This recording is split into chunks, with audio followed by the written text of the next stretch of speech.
Does that make sense?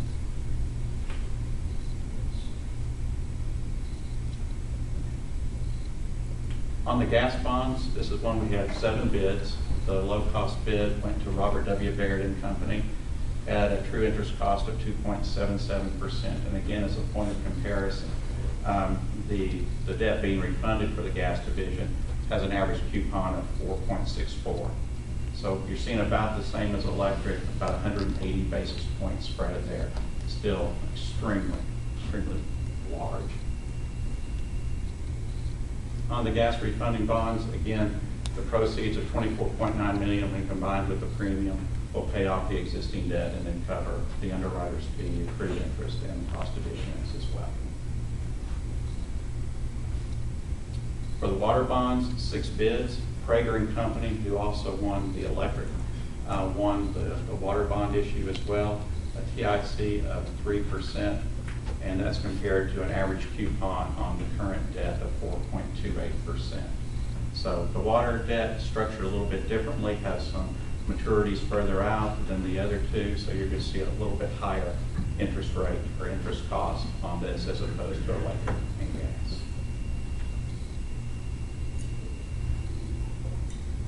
And on the structure of the refunding bonds, you can see as compared to the others, this one's fairly levelized. Again, we're just replicating pretty much what the existing structure is.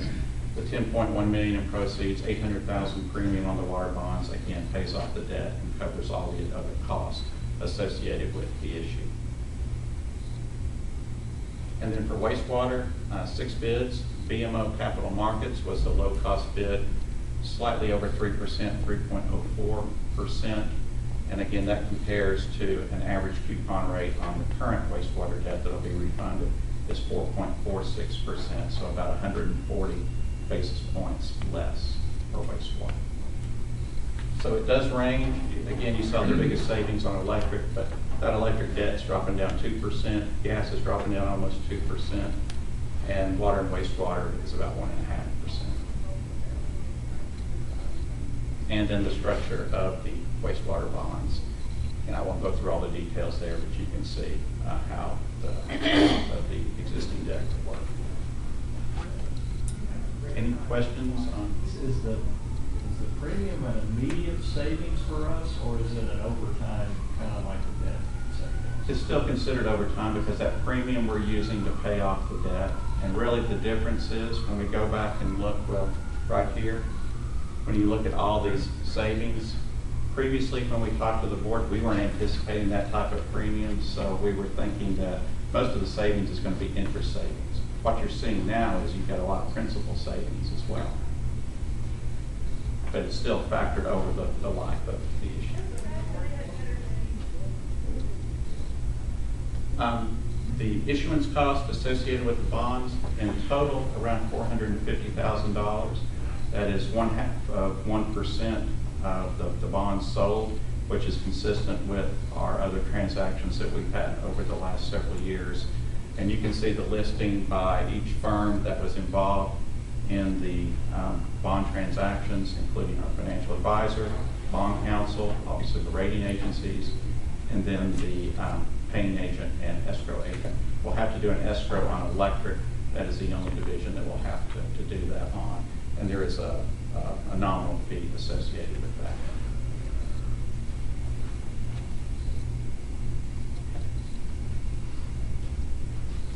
Commissioners, now the subject of Resolution 1264.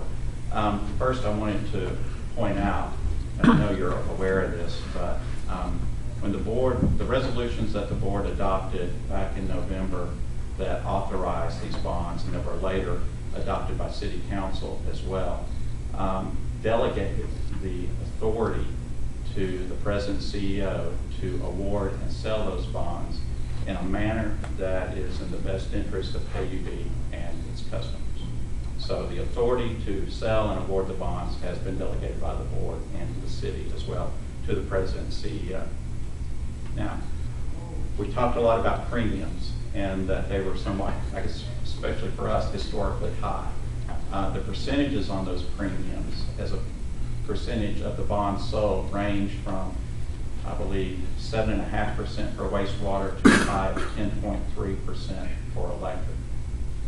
Now, you will recall back in November of last year, you also adopted a debt management policy for the board.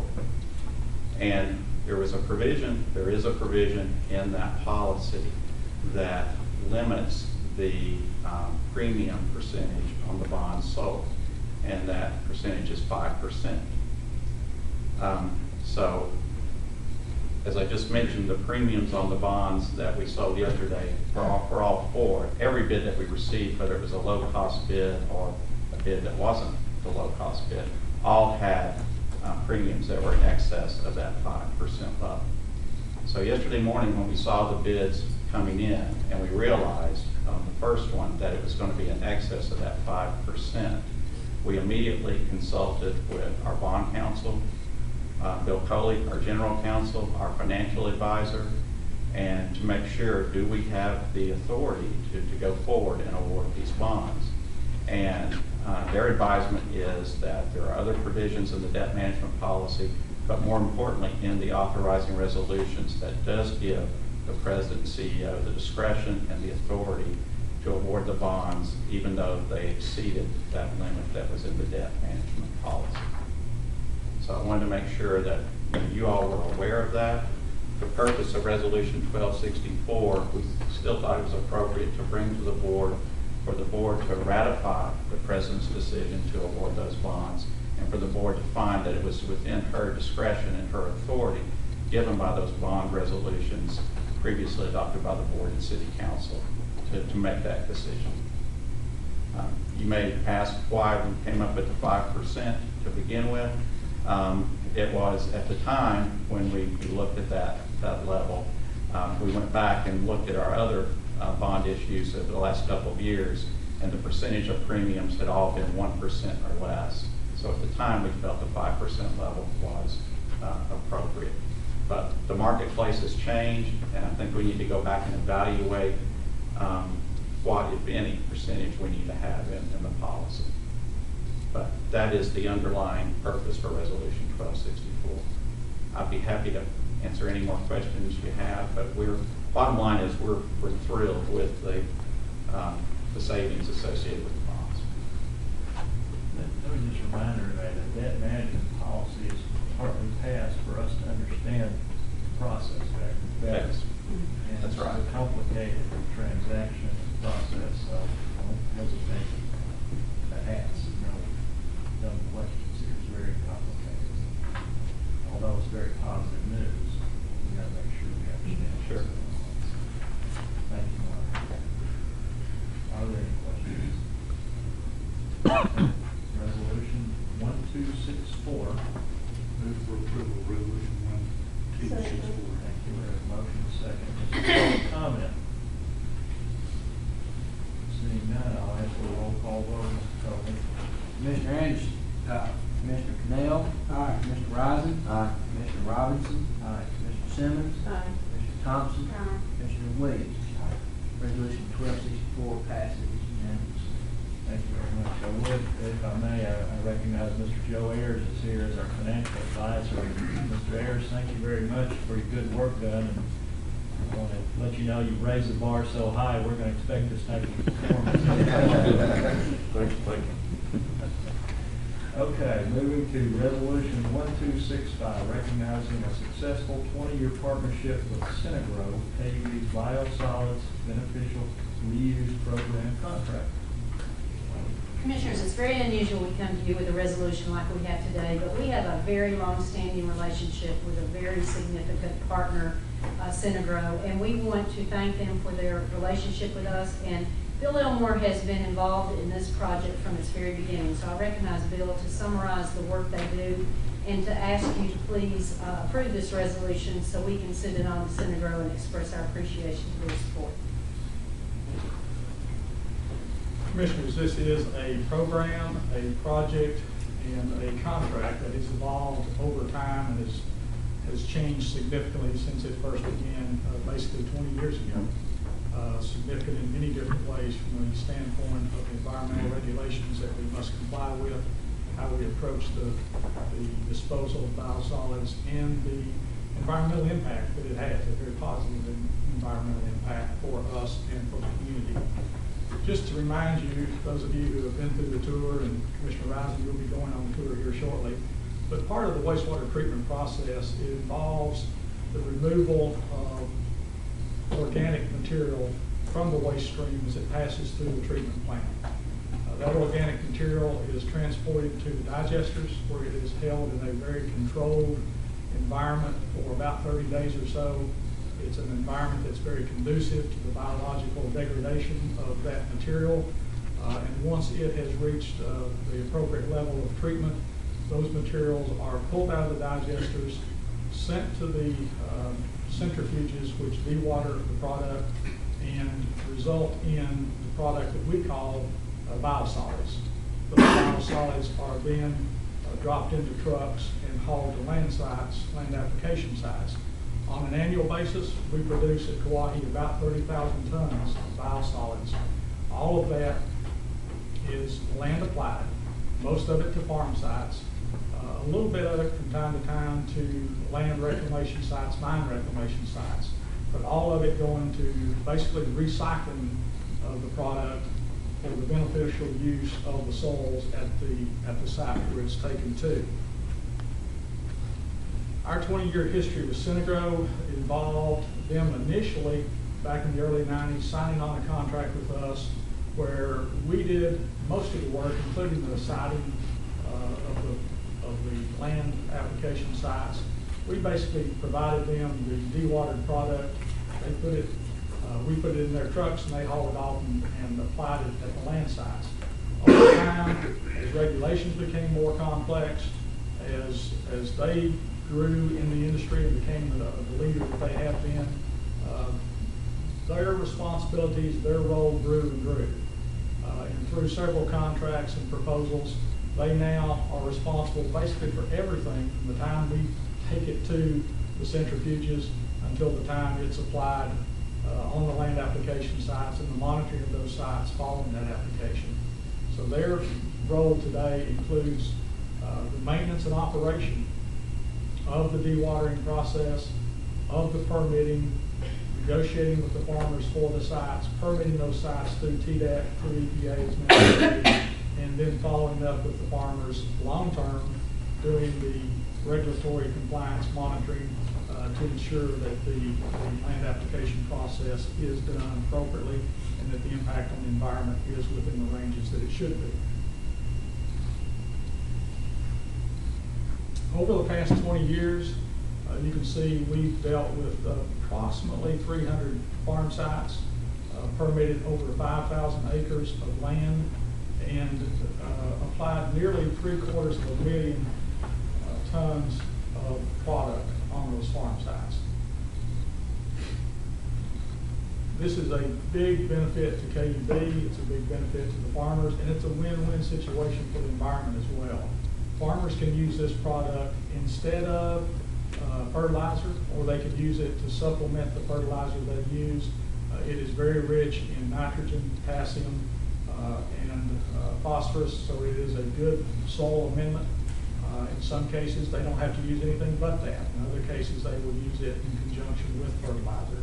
So it's a cost-saving measure for them because this is a product that is basically free to them. If they'll accept it on their site and use it, it's at no cost to, excuse me, at no cost to them. It saves KUB a lot of money too, in that we no longer have to take this product to the only other source that would be available to us, which would be a landfill. And from an environmental standpoint, this is a product that has value. You don't want to put it in a landfill unless you absolutely have to. And by not putting it in landfills, we also assist Knox County Solid Waste in meeting their waste reduction goals and saving that landfill space for other needed purposes. Our product is recognized by the Tennessee Department of Agriculture as a fertilizer. We've also received recognition here just in the last few months, and you'll be hearing more about this in the future, recognition from the National Biosolids Partnership, which recognizes our program for management above and beyond the requirements of the regulations. It is an award, a recognition, a national one, that is granted to a very limited number of utilities across the country so far. So we'll be talking with you a bit more about that in the near future. What we want to do today is recognize Synagro for their high professionalism, their innovation, their leadership, not just with us, but in the industry, in dealing with a product such as this, making sure that we can beneficially use it to the benefit of the farmers, the community, the environment, and that it's not something that has to be wasted, if you will, by putting it in a landfill. They have shown tremendous leadership and cooperation in working with us, with the regulatory agencies, with the farmers, with the National Biosolids Partnership, in getting this program to the high level that we're at today, and we look forward to continuing the relationship with them with regard to this program. And so we hope that this recognition, should you choose to approve this resolution, will be acceptable today, and we look forward to continuing our work with them in the future. Any questions? Just an interesting aside. The CEO of Synagro was on Undercover Boss last year, 6 months, 8 months ago. Yeah, about 8 months ago. And he was at our plant, and the plant operator, his employee, didn't recognize him. And it was on ABC, and it was kind of cool. It came out, no pun intended, smelling okay. All right. Yes, we did. But just a quick question. Bill, how large, I know it's a large operation, but does it make sense for somebody like West Knox to have or are they just not big enough? Most utilities have a program of some sort. It depends upon how you treat your solids, the level at which you treat them. Some utilities will land apply a liquid. Some utilities will go even beyond that and pelletize their product. So if you look at the industry nationwide, it's a wide range of methods and materials and ways to accomplish that.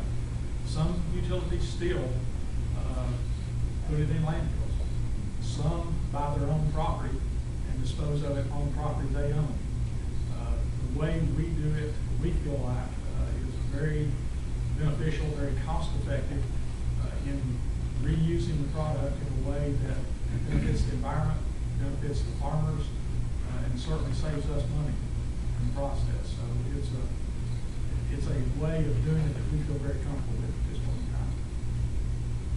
This is another way to call it a product.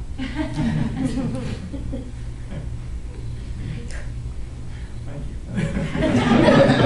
Questions? Okay, we need a motion for resolution 1265. So moved. Second. A motion and a second, and is there any public comment? I understand the representative could be here. If not, we'll go to a roll call vote. Commissioner Anderson? Aye. Commissioner Cannell? Aye. Commissioner Rogers? Aye. Commissioner Robinson? Aye. Commissioner Simmons? Aye. Commissioner Thompson? Aye. Commissioner Williams? Aye. Resolution 1265 is passed. And there's much. Work our way to the president's report. We don't have a president's report today based on the length of the official agenda, but I would remind you that at next month's meeting, it is our annual 5-year plan presentation. We will start with a regular board meeting at 8:30. As soon as that business is concluded, we'll move on into 5-year plan. We intend to be finished by lunch, but we will have box lunches for those of you who want to grab one as you leave or eat here. But we intend to have your afternoons free for you to schedule appointments if you need to. That's all we have. And that will begin at 8:30 in this one. Yes. Okay, any other business or comments, commissioners? Do we have anyone for the public who would like to speak? Our lady did make it. No, she got what she needed. Okay. All right, well, following the adjournment of this meeting, we will have a lunch session informal across the halls open to the public, and I'll declare this meeting adjourned.